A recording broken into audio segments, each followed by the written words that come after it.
The Deep Space Monitoring Station Nexus had been operational for over 3 centuries, its crystalline arrays constantly sweeping the void between star systems for any signs of intelligent life. Chief Technician L had spent the better part of her adult life maintaining the delicate equipment, her four-fingered hands dancing across holographic interfaces with practiced ease. They were known throughout the Galactic Confederation for their patience and methodical approach to scientific endeavors, making them ideal candidates for the tedious work of monitoring the galaxy's outer rim. On this particular cycle, the monitoring station's sensors detected something unprecedented. The transmission came from a region of space that the Confederation had designated as Sector 7749 Kappa, a relatively unremarkable area containing a small yellow star with several planetary bodies. What made this transmission extraordinary was not its origin, but its nature. The signal was crude, almost primitive by Confederation standards, yet it carried an intensity and complexity that made L's sensory tendrils twitch with excitement. The transmission appeared to be some form of entertainment broadcast, filled with rapid visual sequences and aggressive audio patterns. As the universal translators worked to decode the alien language, fragments began to emerge that painted a disturbing picture. The beings in the broadcast spoke of warfare, of conquest, of violence on a scale that seemed almost incomprehensible. They showed images of massive explosions, of structures collapsing, of their own kind engaging in brutal combat with primitive weapons. What truly unsettled L was not the violence itself, but the casual manner in which these beings seemed to regard it. They appeared to find entertainment in simulated destruction, their facial expressions showing what the translator identified as enjoyment and excitement during particularly violent sequences. The medical scanner indicated elevated heart rates and increased neural activity during combat scenes, suggesting these beings were physiologically adapted to find stimulation in conflict. Within hours of the initial detection, the transmission had been forwarded to the Confederation Council on Prime. The council chamber, a vast dome of living coral that had grown over, buzzed with concerned chatter as representatives from dozens of species gathered to analyze this disturbing discovery. Ambassador of the Hegemony stood at the central podium, his translucent form shimmering with agitation. The Council had established protocols for first contact scenarios centuries ago, but those protocols assumed they would be dealing with civilized species. The Hegemony, and all other member species had evolved past their violent phases long before achieving interstellar travel. Violence was a concept so foreign to most Confederation species that they required special conditioning just to understand historical conflicts. As the transmission continued to play on the chamber's main display, Council members recoiled in horror. The beings in the broadcast not only engaged in violence, but seemed to celebrate it. They created elaborate scenarios of destruction for what appeared to be entertainment purposes. Their technology, while primitive compared to Confederation standards, showed a disturbing focus on weapons development. Even their recreational activities seemed to revolve around competition and conflict. Ambassador of the Eye, her bioluminescent patches flickering with distress, was the first to speak. Her species had evolved from prey animals, developing advanced camouflage and telepathic abilities to avoid conflict. The very concept of actively seeking violence was antithetical to everything the Eye understood about civilization. "Honored Council members," she began, her voice carrying the harmonic undertones that marked her species' communication. "What we are witnessing defies our understanding of natural evolution. No species that maintains such aggressive tendencies should be capable of developing the technology necessary for broadcasting across interstellar distances. There must be some mistake in our translation protocols." The analysis continued for days as more transmissions were intercepted and decoded. The picture that emerged became increasingly disturbing. These beings, who called themselves humans, appeared to be apex predators on their world. Their planet, designated as Sol 3 in the Confederation's stellar cartography, showed signs of being what the Council could only classify as. The environmental data was staggering. Sol 3 experienced regular catastrophic events that would wipe out civilization on any normal world. Massive storms that could level cities, tectonic activity that could reshape continents, and temperature variations that would prove fatal to most known life forms. Yet somehow, these humans not only survived but thrived in such conditions. They had spread across their entire planet, adapting to environments ranging from frozen wastelands to scorching deserts. Dr. N, the Confederation's leading, presented his preliminary findings to an emergency session of the Council. His species, the Quantum Collective, existed as pure energy most of the time, making them ideal for analyzing biological data without emotional interference. The physiological adaptations we're observing are consistent with a species that evolved under extreme selective pressure, he reported, his voice emanating from the crystalline housing that contained his essence. These humans show evidence of redundant organ systems, rapid healing capabilities, and neural structures optimized for split-second decision-making under stress. Most remarkably, they appear to have retained their predatory instincts even after achieving technological sophistication. The council chamber fell silent as the implications sank in. Every known civilized species had evolved beyond violence as a prerequisite for developing advanced technology. The ability to cooperate peacefully was considered fundamental to building the complex societies necessary for space travel. Yet here was evidence of a species that had somehow achieved technological advancement while maintaining their violent nature. Commander OK of the Hegemony Defense Forces, one of the few military officials present, studied the data with growing concern. His species had evolved from hive insects, and their concept of warfare was limited to highly ritualized conflicts with predetermined outcomes. The chaotic, improvisational nature of human conflict was beyond his comprehension. Their military tactics show no pattern, he reported, his mandibles clicking with agitation. They appear to adapt constantly, creating new strategies and abandoning old ones without warning. Their historical records show conflicts lasting for years, even decades, with no clear resolution protocol. They seem to fight not just for resources or territory, but for abstract concepts they call ideologies. The most disturbing aspect of the human broadcasts was their apparent normalization of violence. Children were exposed to violent imagery from an early age through what appeared to be educational entertainment. Their historical accounts were filled with conflicts, and they seemed to take pride in their military achievements. They had created an entire industry around simulating warfare for entertainment purposes. As the council debated how to respond to this unprecedented discovery, a young aide from the monitoring station burst into the chamber.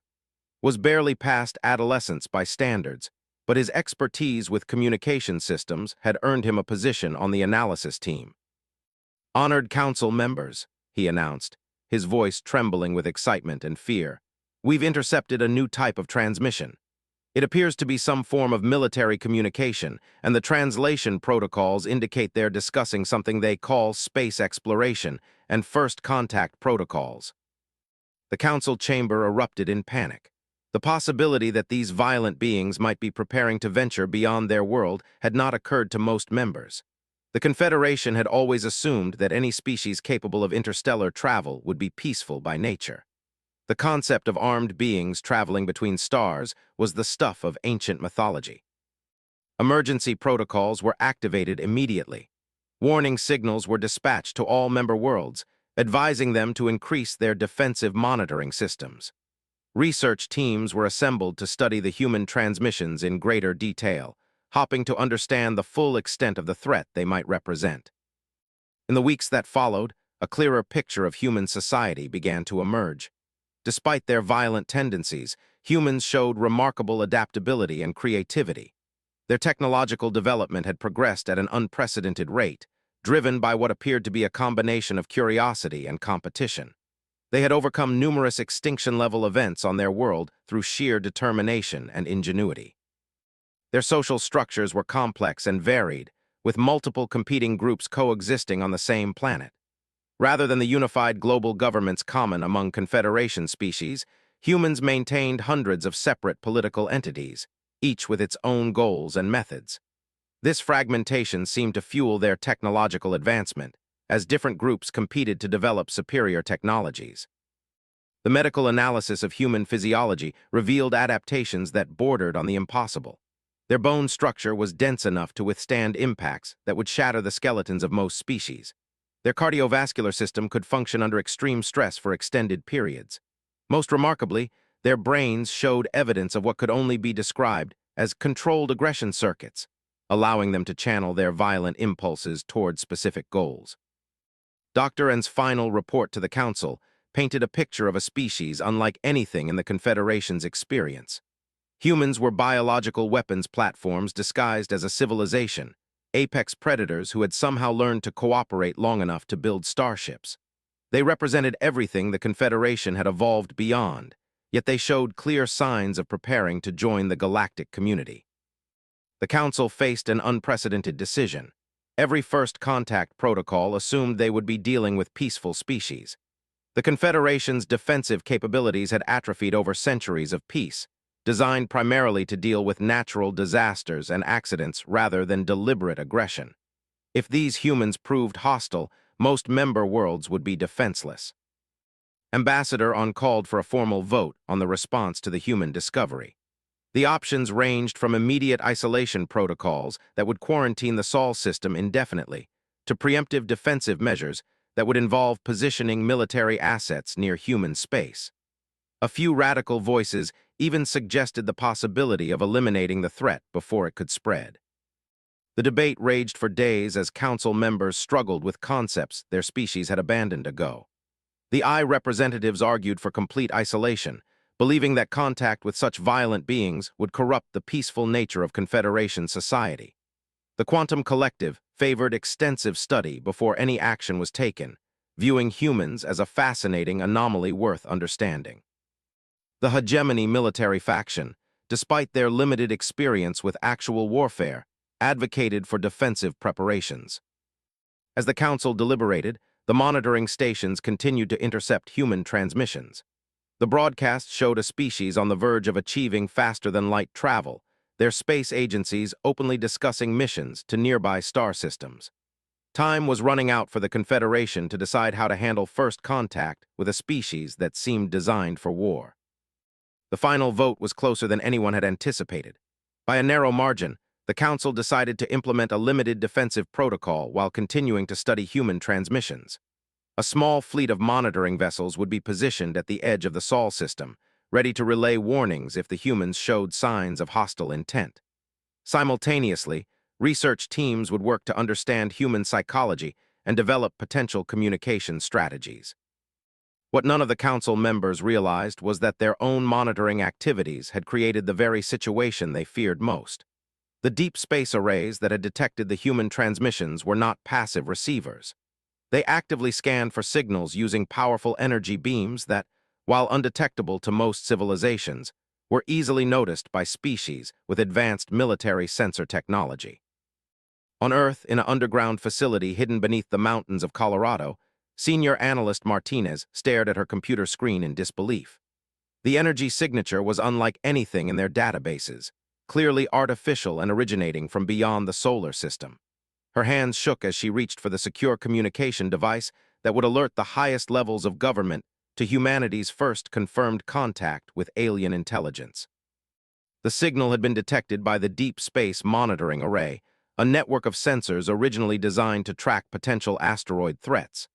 The technology had been repurposed over the years to search for signs of extraterrestrial intelligence, but no one had seriously expected to find anything. The implications were staggering. Within hours, the facility was buzzing with activity as experts from every relevant field descended on the monitoring station. Linguists worked alongside cryptographers to analyze the alien signals, while astronomers calculated the probable origin point of the transmissions. Military analysts studied the energy patterns for any signs of weapon signatures or hostile intent. Dr. James, the project's lead scientist, briefed a room full of government officials and military commanders on their findings. The evidence was clear. An advanced alien civilization was actively scanning human space, had intercepted their transmissions, and was positioning assets for unknown purposes. The implications for national security were unprecedented. The room fell silent as Doctor outlined the technological gap between humanity and their watchers. The alien sensors showed capabilities decades beyond current human technology, and their ability to maintain surveillance from interstellar distances suggested a level of advancement that made any form of resistance seem futile. Yet the very fact that they were watching rather than acting suggested either caution or careful planning. General Williams, the Joint Chief's representative for space operations, was the first to speak. Her career had been built on preparing for threats that most people considered impossible, and the reality of alien contact fell well within her contingency planning. Doctor, based on your analysis, how long before these aliens realize we've detected their surveillance? She asked, her voice steady despite the magnitude of the situation. The question highlighted the fundamental problem humanity now faced. They were being watched by beings of unknown intent and superior technology, but any attempt to communicate or respond could be interpreted as either an act of aggression or an admission of weakness. The decisions made in the next few hours could determine the future of human civilization. As emergency sessions convened in capitals around the world, one fact became clear. Humanity's greatest test was about to begin. The species that had clawed its way to dominance on a hostile world through violence and determination was about to encounter others who viewed those very traits as signs of dangerous instability. The galaxy was indeed not ready for what humanity represented, but neither was humanity prepared for the galaxy's response to their existence. The first alien vessel to enter the Sol system was the Harmony's Edge, a hegemony surveillance ship designed for long-range observation missions. Captain commanded a crew of 12 specialists from various Confederation species, each selected for their ability to analyze different aspects of the mysterious human civilization. The ship itself was a marvel of peaceful engineering, its organic hull grown rather than constructed, equipped with sensors sensitive enough to detect individual life signs from orbital distance. What Captain and his crew discovered as they approached the third planet their understanding of how civilizations developed. Earth teemed with life in a way that seemed almost impossible. Most inhabited worlds in the Confederation supported single dominant species with carefully managed ecosystems. Earth hosted millions of different life forms, many of them engaged in predator-prey relationships that would have driven rational beings to extinction eons ago. The planet's surface showed scars from countless natural disasters, yet human settlements dotted even the most dangerous regions. They had built cities on geological fault lines, established communities in hurricane corridors, and maintained permanent outposts in areas where temperatures regularly dropped below the freezing point of water. The humans seemed to deliberately choose the most challenging environments for their expansion. Studied the data feeds with growing amazement. Her species, the owl, had evolved in perfect harmony with their world's gentle ecosystem. The concept of surviving in active competition with one's environment was foreign to her experience. Captain, she reported, her bioluminescent patches flickering with confusion, the human settlements show adaptation patterns that violate standard survival protocols. They're not avoiding environmental hazards, they're incorporating them into their civilization's structure. Look at these coastal settlements. The display showed human cities built directly in the path of massive storm systems. Rather than relocating to safer areas, humans had developed architecture specifically designed to withstand hurricane-force winds and flooding. They tracked these destructive weather patterns and prepared for them annually, treating catastrophic storms as routine seasonal events. Communications Officer Eth had been monitoring human data transmissions for days, trying to understand their social organization. His species, the communicated through complex pheromone patterns that made deception nearly impossible. Human communication was proving far more difficult to interpret. Captain, their information networks are simultaneously broadcasting contradictory data, he reported, his antennae twitching with frustration. Multiple human groups are making conflicting claims about their own history, their government's actions, and even basic scientific facts. They seem to maintain competing versions of reality within the same civilization. This revelation troubled Captain more than the environmental data. The hegemony had achieved interstellar flight by developing perfect consensus among their population. The idea of a technological civilization maintaining internal disagreements seemed fundamentally unstable. The monitoring mission took an unexpected turn when the humans launched what appeared to be a military response to the alien presence. The spacecraft that emerged from Earth's atmosphere was unlike anything in Confederation records. Where alien vessels emphasized efficiency and harmony with natural forces, the human ship was clearly designed for conflict. The ISV Defiance was humanity's first true warship built specifically for space combat. Its angular hull bristled with weapons systems and defensive countermeasures, powered by a nuclear reactor that would have been considered dangerously unstable by Confederation safety standards. The ship's very existence represented humanity's assumption that space exploration would inevitably involve conflict. Captain Sarah commanded a crew of specialists handpicked for their ability to function under extreme stress.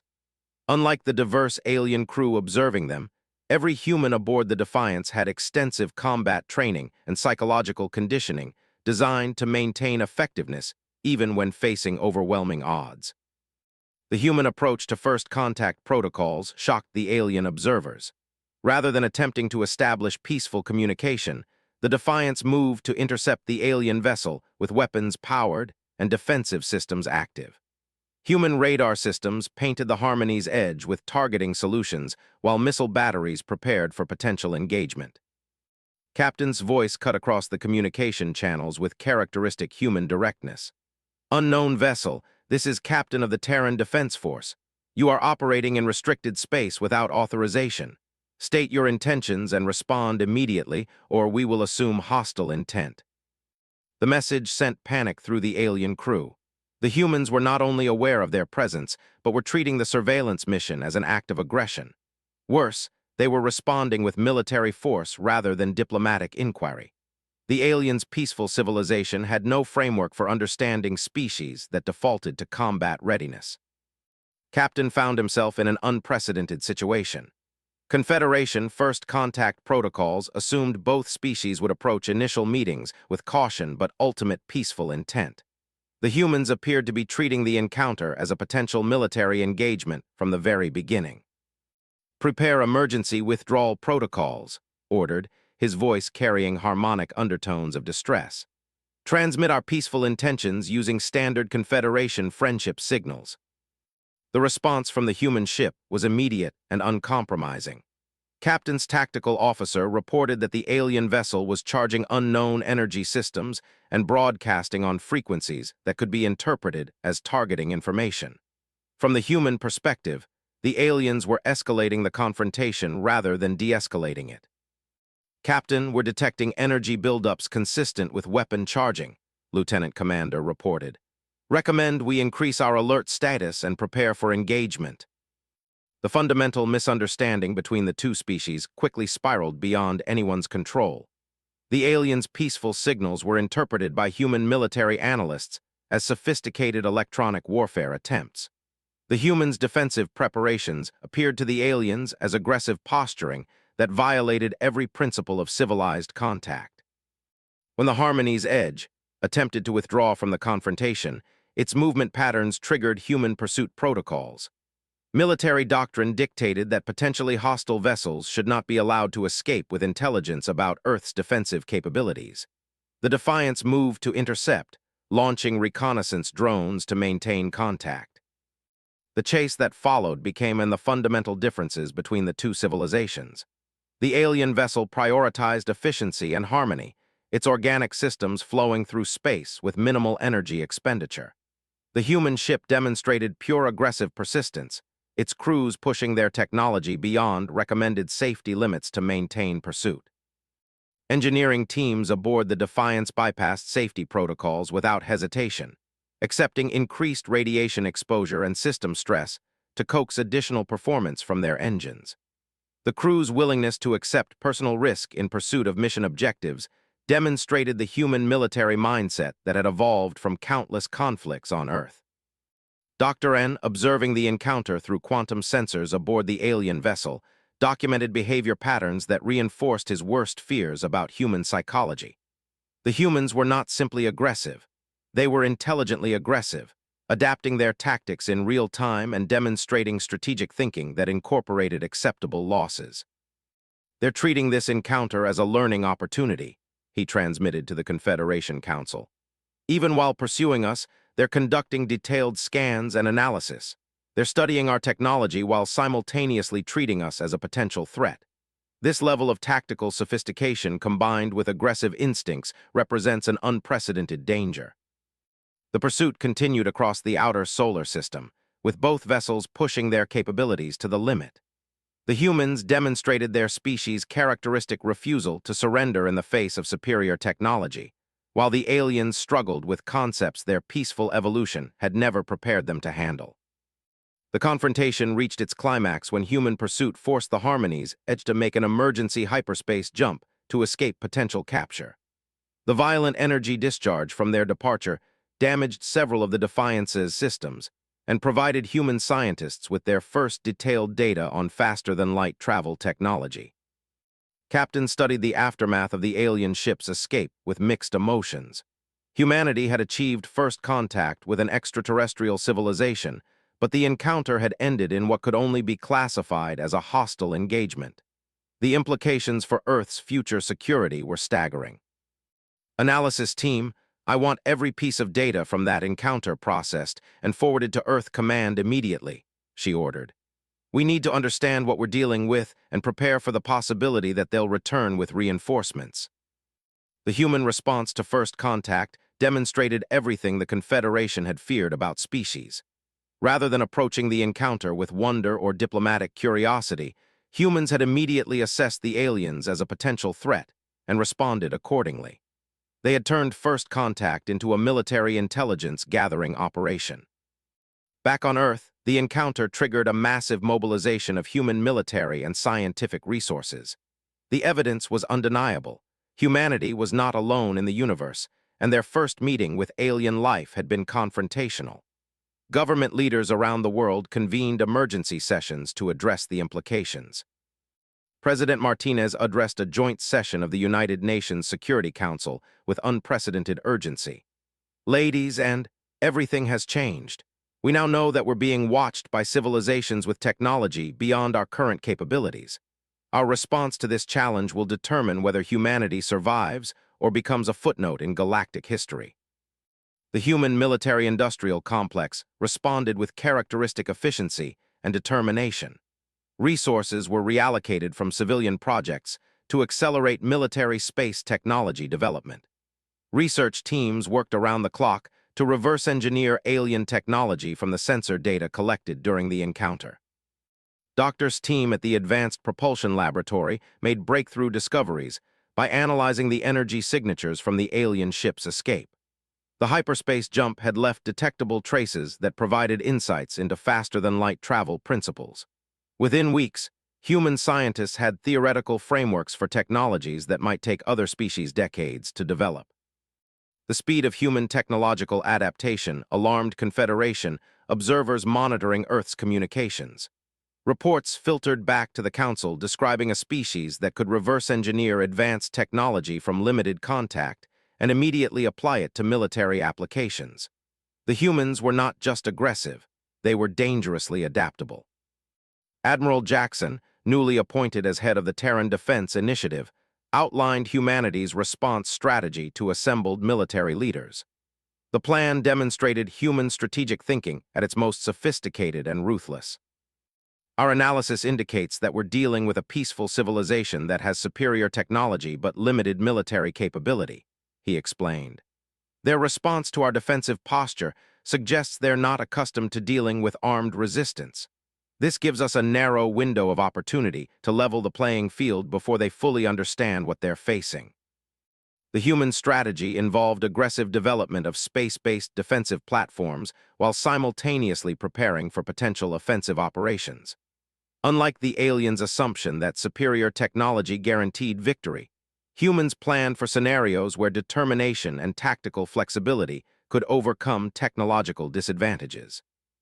Construction began immediately on orbital defense stations equipped with weapon systems designed specifically for space combat. Human engineers incorporated lessons learned from Earth's history of warfare, creating defensive networks that could function even if individual components were destroyed. The concept of redundant, distributed defenses was foreign to alien military thinking, but fundamental to human strategic doctrine. Meanwhile, the Harmony's Edge limped back to Confederation space with its crew traumatized by their first encounter with genuine military aggression. Captain's report to the Council painted a picture of a species that treated violence as a natural response to uncertainty. Honored Council members, he reported, his voice carrying undertones of shock. These humans do not approach contact with curiosity or diplomatic intent. They immediately assumed hostile purpose and responded with military force. Their vessel was specifically designed for combat, and their crew demonstrated training in warfare techniques that our military advisors describe as highly sophisticated. The Confederation Council faced a crisis unlike anything in their peaceful history. The protocols for dealing with potentially hostile species had never been tested because no one had imagined that a technological civilization could maintain aggressive instincts. The humans represented a fundamental challenge to everything the Confederation understood about the relationship between intelligence and peaceful behavior. Emergency sessions, convened as representatives struggled to comprehend a species that could simultaneously develop interstellar technology and maintain military readiness. The concept that intelligence might enhance rather than diminish aggressive capabilities was beyond their experience. Commander OK presented his analysis of human military capabilities to an increasingly panicked council. Their tactical responses indicate preparation for asymmetric warfare against technologically superior opponents. They have developed strategies specifically designed to defeat enemies with advantages in technology, numbers, or resources. This suggests extensive experience with conflicts against overwhelming odds. The military assessment painted a picture of a species that had learned to win conflicts through determination, adaptability, and acceptable losses, rather than technological superiority. Human military history showed countless examples of smaller, less advanced forces defeating larger, better-equipped opponents through tactical innovation and superior morale. As the Council debated response options, monitoring stations throughout Confederation space detected something that sent panic through the peaceful civilizations. Human radio transmissions had changed dramatically following the first contact incident. Instead of the entertainment broadcasts that had first attracted alien attention, Earth was now broadcasting coordinated military communications on frequencies that suggested preparation for interstellar conflict. The Misfired transmission that had initially revealed humanity's existence had triggered a chain reaction that neither species was prepared to handle. The Confederation faced the unprecedented challenge of dealing with an aggressive species that showed no signs of peaceful intentions, while humanity prepared for a conflict they believed was inevitable based on the hostile nature of their first alien encounter. Both civilizations were racing toward a confrontation that would test everything they believed about survival, civilization, and the nature of intelligent life in the universe. The galaxy was about to discover whether peaceful evolution or aggressive adaptability would prove superior when met the children of paradise among the stars. The Confederation fleet that assembled at the edge of human space was the largest peaceful armada in galactic history. 300 vessels from 47 different species had gathered under emergency protocols, their crews trained in conflict resolution rather than warfare. Fleet Admiral of the Hegemony commanded the unprecedented force, his experience limited to ceremonial parades and natural disaster relief operations. The fleet's composition revealed everything about the Confederation's approach to the human problem. Medical ships outnumbered military vessels 3-1, equipped to provide humanitarian aid to what the Council assumed would be a traumatized primitive species. Diplomatic vessels carried teams of and cultural specialists prepared to help humans overcome their violent tendencies through counseling and gradual integration into galactic society. The military vessels present were designed for defensive operations and crowd control rather than actual combat. Their weapon systems were intended to disable rather than destroy, built around the assumption that any rational species would surrender when faced with overwhelming technological superiority. The concept of an enemy that would fight to the death rather than accept defeat was beyond their understanding. Admiral studied the tactical displays with growing unease. Human space showed none of the characteristics the Confederation expected from a primitive civilization awaiting first contact. Instead of scattered settlements and basic infrastructure, Earth's solar system bristled with military installations and defensive platforms that had appeared seemingly overnight. The human response to the approaching alien fleet demonstrated strategic thinking that impressed even seasoned military observers.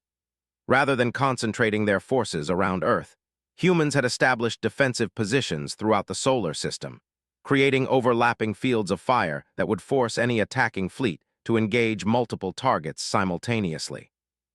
Commander Sarah had been promoted to Admiral following her successful first contact mission. and now commanded the newly formed Solar Defense Force from the flagship TNS Indomitable. Her vessel represented the pinnacle of human military engineering, incorporating alien technology reverse-engineered from the initial encounter and human innovations that no peaceful species would have considered necessary. The Indomitable was a testament to human military philosophy. Where alien vessels emphasized elegance and efficiency, the human flagship prioritized survivability and firepower. Its armor was designed to absorb tremendous damage while maintaining combat effectiveness, and its weapons systems could operate independently even if the main ship suffered catastrophic damage. Admiral's crew represented the best humanity had to offer in terms of combat effectiveness and tactical innovation. Unlike their alien counterparts, every human aboard the flagship had extensive experience with conflict simulation and had been psychologically conditioned to function effectively under extreme stress. They approached the coming confrontation with grim determination rather than hope for peaceful resolution. The first communication between the fleets established the fundamental misunderstanding that would drive the coming conflict. Admiral broadcast a message on standard Confederation diplomatic frequencies, using universal mathematical principles to establish common ground before presenting humanity with what he considered generous terms for surrender and rehabilitation. "People of Earth," the translated message began, "we are representatives of the Galactic Confederation, a peaceful alliance of civilized species. We have observed your aggressive tendencies and understand that your species has not yet evolved beyond primitive violent instincts. We offer you the opportunity to join galactic civilization through a gradual process of cultural rehabilitation and technological sharing." The human response was immediate and uncompromising. Admiral's voice cut across the communication channels with characteristic directness, her words reflecting humanity's fundamental refusal to accept subordinate status. "Alien vessels, this is Admiral of the Terran Defense Force. You have entered our solar system without authorization and are making demands regarding the sovereignty of human space. Withdraw immediately, or we will interpret your continued presence as an act of invasion." The exchange revealed the vast philosophical gap between the two civilizations. The Confederation approached the situation as experienced adults dealing with violent children who needed guidance and protection. Humans viewed the alien presence as a colonial invasion by technologically superior forces that threatened their independence. Dr. N aboard the Confederation flagship monitored human communications with growing alarm. Rather than showing gratitude for the offer of peaceful integration, humans were responding with defiance and preparation for armed resistance. Their transmissions indicated coordinated military movements throughout the solar system and activation of weapons systems, whose energy signatures were unlike anything in Confederation databases. "Admiral," he reported to, "human neural activity patterns indicate they interpret our diplomatic overture as a threat rather than an offer of assistance. Their stress hormones are elevated to levels that would prove fatal to most species, yet they continue to function normally. This suggests they are physiologically adapted for extended periods of extreme conflict." The revelation that humans could maintain combat effectiveness under stress levels that would incapacitate peaceful species added another layer of concern to the Confederation's assessment. These were not simply aggressive. They were biologically optimized for warfare in ways that violated everything the galaxy understood about the relationship between intelligence and violence. As the two fleets maneuvered through space, human tactical doctrine became apparent to alien observers. Rather than accepting inevitable defeat against superior numbers and technology, human forces were implementing strategies designed to inflict maximum damage while minimizing their own losses. They showed no intention of surrendering even when facing overwhelming odds. The first actual combat occurred when a human patrol vessel encountered a Confederation reconnaissance drone. The alien device was designed for passive observation and carried no weapons, its purpose being to gather additional data about human military capabilities. The human response violated every principle of proportional force that governed civilized conflict resolution. Captain commanded the patrol ship Vigilant, a small vessel equipped with advanced sensors and moderate armament. When the alien drone appeared on his screens, his crew reacted with the aggressive efficiency that characterized human military doctrine. Rather than attempting to communicate with the device, They immediately analyzed it as a potential threat and responded accordingly. Unknown contact bearing 27 Mark IV, reported Lieutenant from the sensor station. Configuration unknown, but energy signatures suggest active scanning capability. Recommend we classify it as hostile intelligence gathering. The human attack on the peaceful reconnaissance drone shocked Confederation observers. The Vigilant used sophisticated electronic warfare systems to disable the drone's communications before destroying it with weapons that seemed designed specifically for space combat. The engagement lasted less than 30 seconds and demonstrated human tactical capabilities that exceeded alien expectations. The destroyed drone represented more than just military hardware to the Confederation fleet. Its destruction was the first act of deliberate violence that many crew members had ever witnessed, and the psychological impact was devastating. Species that had evolved beyond aggression found themselves facing beings who treated violence as a natural tool for problem-solving. Admiral convened an emergency conference with his senior staff as reports of human aggression spread throughout the fleet. The situation had escalated beyond anything in Confederation protocols, and the peaceful species found themselves completely unprepared for dealing with opponents who refused to accept reasonable terms for surrender. Options assessment, requested, his voice carrying harmonic undertones that indicated extreme stress. The humans have committed an act of unprovoked aggression against our reconnaissance assets. Standard protocols require us to respond with appropriate force to establish the futility of resistance. The problem was that Confederation military doctrine had no framework for appropriate force against an opponent that showed no intention of surrendering. Their weapons were designed to disable and discourage rather than destroy, based on the assumption that any rational species would cease hostilities when faced with clear evidence of defeat. Commander OK, the fleet's senior military advisor, studied tactical projections with growing concern. His experience with ritualized hegemony conflicts had not prepared him for opponents who would continue fighting even after suffering significant losses. Human military history suggested they might actually increase their resistance when faced with superior force. Admiral, our tactical analysis indicates that conventional show-of-force procedures will be ineffective against these humans, he reported. Their psychological profiles suggest they interpret restraint as weakness and will escalate their resistance until they achieve victory or complete destruction. We may need to consider options that violate standard engagement protocols. The suggestion that they might need to use lethal force against the humans created panic throughout the Confederation fleet. The concept of deliberately destroying intelligent beings was so foreign to their nature that most species lacked words to describe such actions. Yet the alternative appeared to be accepting continued aggression from a species that showed no respect for galactic civilization. As the Confederation struggled with unprecedented moral dilemmas, human forces continued their military preparations with characteristic efficiency. Admiral coordinated defensive strategies that leveraged humanity's experience with asymmetric warfare, preparing to engage a technologically superior enemy using tactics that peaceful species would never anticipate. The human strategy was based on fundamental principles that had emerged from Earth's history of warfare. Rather than attempting to match alien technology directly, they focused on exploiting the psychological and tactical weaknesses of opponents who had never faced genuine military resistance. The plan was audacious and dangerous, but it represented humanity's best chance for survival. Tactical briefing for all station commanders, Admiral announced during a secure conference with her senior officers. Analysis indicates we're facing an enemy with superior technology but limited combat experience. They're approaching this conflict using protocols designed for dealing with rational opponents who will surrender when faced with overwhelming force. The human assessment of alien psychology was remarkably accurate. Confederation species had evolved complex social structures based on conflict avoidance and peaceful resolution of disputes. They literally could not comprehend opponents who would choose death over submission, making them vulnerable to tactics that exploited their assumptions about rational behavior.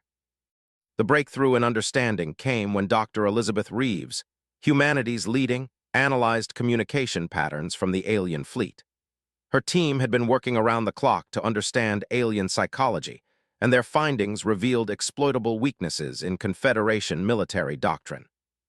"Admiral, we've identified critical vulnerabilities in alien command structures," she reported during an emergency briefing. "Their decision-making processes require consensus among multiple species, creating delays and hesitation that we can exploit. More importantly, they seem psychologically incapable of accepting that we might prefer death to surrender." The revelation that aliens literally could not understand human determination provided Admiral with the tactical advantage she needed. Human forces began implementing strategies designed to exploit alien assumptions about rational behavior, creating situations where peaceful species would be forced to make choices their evolution had never prepared them to handle. The first major engagement began when human forces launched a coordinated strike against the Confederation fleet using tactics that violated every principle of civilized warfare. Rather than engaging in formal battle with clear objectives and rules, humans implemented what they termed persistent harassment protocols, designed to create maximum psychological stress among enemy forces. Human attack craft emerged from concealed positions throughout the solar system, using hit-and-run tactics that prevented the larger alien fleet from bringing their superior firepower to bear effectively. The attacks were precisely calculated to cause maximum disruption while minimizing human losses, demonstrating tactical sophistication that impressed even hostile observers. The psychological impact on Confederation forces was devastating. Crews that had trained for peaceful exploration found themselves under constant threat from an enemy that seemed to appear and disappear without warning. The stress of facing unpredictable violence began to affect alien psychological stability in ways their peaceful evolution had never prepared them to handle. Captain L, aboard the medical vessel Serenity's Grace, watched in horror as casualty reports flooded in from across the fleet. The injuries were unlike anything in her experience as a healer, caused by weapons designed specifically to inflict maximum trauma on living beings. The concept of deliberately harming others was so alien to her nature that she struggled to provide effective medical care. "Medical log, cycle 479, she recorded, her voice trembling with distress. "Patient exhibits wounds consistent with projectile weapons designed to fragment upon impact. The injuries appear calculated to cause maximum damage to vital organs while ensuring prolonged suffering. I cannot comprehend the mentality required to design such weapons." The human weapons that shocked alien medical personnel represented thousands of years of evolution in conflict technology. Where peaceful species developed tools to build and heal, humans had created increasingly sophisticated methods for harming their enemies. The psychological impact of facing such weapons was as devastating as their physical effects. As the conflict intensified, both sides began to understand the true nature of their opponents. The Confederation realized they were fighting a species that had evolved for warfare and would not surrender regardless of the odds against them. Humans discovered that their enemies were not conquering armies but peaceful explorers who had never imagined they might face genuine military resistance. The revelation changed everything. Admiral found himself commanding forces in a type of conflict his species had never imagined, while Admiral faced enemies whose peaceful nature made traditional military victory seem meaningless. Both leaders began to question whether the confrontation was based on fundamental misunderstandings rather than genuine hostility. The moment of truth came when communication was finally established between the opposing commanders. Admiral and Admiral found themselves in direct conversation for the first time, each trying to understand opponents whose nature seemed to violate everything they believed about intelligent life. "Admiral," began, her voice carrying none of the aggressive confidence her crew had come to expect, "we need to establish what each side actually wants from this encounter. My analysis suggests we may be fighting a war that neither side intended to start." The admission that humans were capable of rational assessment, despite their violent nature, surprised the Confederation commander. His briefings had suggested these were mindlessly aggressive, yet their leader was proposing diplomatic solutions even in the middle of active combat. "Admiral," replied, his translated voice carrying undertones of confusion, "our species appears to have fundamental differences in how we approach conflict resolution. We offer peaceful integration into galactic civilization, yet you respond with military force. Help me understand why you choose violence over the benefits of peaceful cooperation." The conversation that followed revealed the tragic misunderstandings that had driven both species toward a conflict neither truly wanted. Humans had interpreted alien offers of rehabilitation as demands for surrender and cultural subjugation. The Confederation had viewed human military preparations as evidence of inherent aggression that threatened galactic peace. As both commanders began to understand their opponents' perspectives, a new possibility emerged. Perhaps the galaxy's first encounter could end not in conquest or destruction, but in mutual understanding that would change both civilizations forever. The true test would be whether peaceful species and aggressive survivors could find common ground among the stars.